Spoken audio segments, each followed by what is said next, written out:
ದೂರ ಪ್ರದೇಶಕ್ಕೆ ಹೋಗಬೇಕಾಗಿದೆ. ಆ ಪ್ರದೇಶದಲ್ಲಿ ನೀರು ನೆರಳಿಗೂ ಗೆಡ್ಡೆ ಗೆಣಸುಗಳಿಗೂ ಅಭಾವವಿರಕೂಡದು. ಆದರೆ ಏಕಾಂತ ಸ್ಥಳವಾಗಿರಬೇಕು.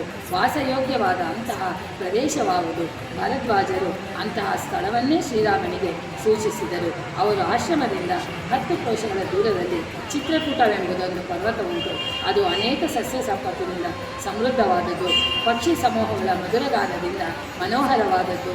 ಅನೇಕ ಋಷಿಗಳು ಅದರಲ್ಲಿ ತಮ್ಮ ಆಶ್ರಮಗಳನ್ನು ಮಾಡಿಕೊಂಡಿರುವರು.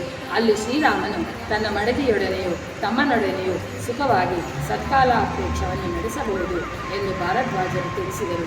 ಹೀಗೆ ಅವರು ಮಾತನಾಡುತ್ತಾ ಇದ್ದ ವರ್ಷದಲ್ಲಿ ಸಾಯಂಕಾಲವಾಗಲು ಶ್ರೀರಾಮನು ಆಗಿನ ಅಲ್ಲಿಯೇ ತಂಗಿದ್ದನು. ಮರುದಿನ ಬೆಳಗ್ಗೆ ಶ್ರೀರಾಮನು ಸೀತಾಲಕ್ಷ್ಮಣನ ಪ್ರಯಾಣ ಸನ್ನದ್ಧನಾಗಲು ಭರದ್ವಾಜರು ಅವರಿಗೆ ಚಿತ್ರಕೂಟದ ಮಾರ್ಗವನ್ನು ವಿವರಿಸುತ್ತಾ ಸ್ವಲ್ಪ ದೂರದವರೆಗೆ ಅವರನ್ನು ಸಾಗು ಕಳಿಸಿ ತಮ್ಮ ಆಶ್ರಮಕ್ಕೆ ಹಿಂದಿರುಗಿದರು. 2 ಗಂಡಾನೆಗಳ ಮಧ್ಯದಲ್ಲಿ ಹೋಗುವ ಹೆಣ್ಣಾನೆಯಂತೆ ರಾಮಲಕ್ಷ್ಮಣರ ನಡುವೆ ನಡೆಯುತ್ತಿದ್ದ ಸೀತೆ ತಾನೆಂದೂ ಕಾಣದ ಮರವನ್ನು ಬಳ್ಳಿಯನ್ನು ಶ್ರೀರಾಮನಿಗೆ ತೋರಿಸಿ ಅದರ ಹೆಸರೇನು ಎಂದು ಕೇಳಿ ತಿಳಿದುಕೊಳ್ಳೋಳು.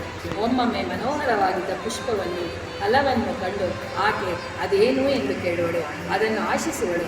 ಅದರ ಹೆಸರೇನೆಂದು ತಿಳಿಸು ಎನ್ನುವಳು. ಒಡನೆಯೇ ಆ ಸೋದರರಲ್ಲಿ ಒಬ್ಬರು ಅದನ್ನು ಆಕೆಗೆ ತಂದುಕೊಡುತ್ತಿದ್ದರು. ಅವುಗಳನ್ನು ಕಂಡ ಸೀತೆಯ ಮುಖ ಅರಳುತ್ತಿತ್ತು.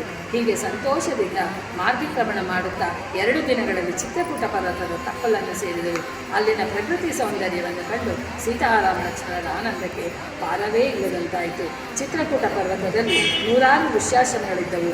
ಅವುಗಳಲ್ಲಿ ವಾಲ್ಮೀಕಿ ಋಷಿಗಳ ಆಶ್ರಮದ ಸಮೀಪದಲ್ಲಿಯೇ ಸೀತಾರಾಮ ಲಕ್ಷ್ಮಣರು ತಮ್ಮ ಪರ್ಣಶಾಲೆಯನ್ನು ನಿರ್ಮಿಸಿಕೊಂಡರು. ಆ ಪರ್ಣಶಾಲೆ ನೋಡುವುದಕ್ಕೆ ಆನಂದವಾಗಿತ್ತು. ಅಲ್ಲದೆ ಗಾಳಿ ಮಳೆಗಳನ್ನು ತಡೆಯುವುದಕ್ಕೆ ತಕ್ಕುದಾಗಿತ್ತು. ಅದರ ಸಮೀಪದಲ್ಲಿಯೇ ಮಾಲ್ಯವತಿ ನದಿ ಹರಿಯುತ್ತಿತ್ತು.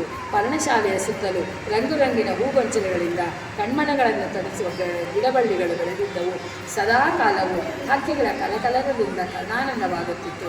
ಇಂತಹ ರಸಮಯವಾದ ಸನ್ನಿವೇಶದಲ್ಲಿ ಸೀತಾರಾಮ ಲಕ್ಷ್ಮಣರಿಗೆ ತಾವು ಅಯೋಧ್ಯೆಯನ್ನು ಬಿಟ್ಟು ಬಂದಿದ್ದು, ಅರಣ್ಯದಲ್ಲಿ ವಾಸವಾಗಿದ್ದುದು ಮರೆತೇ ಹೋಯಿತು. ಅವರು ಅತ್ಯಂತ ಸಂತೋಷದಿಂದ ಕಾಲಯಾಪನೆ ಮಾಡುತ್ತಾ ಇದ್ದರು. ಚಿತ್ರಕೂಟ ಅವರಿಗೆ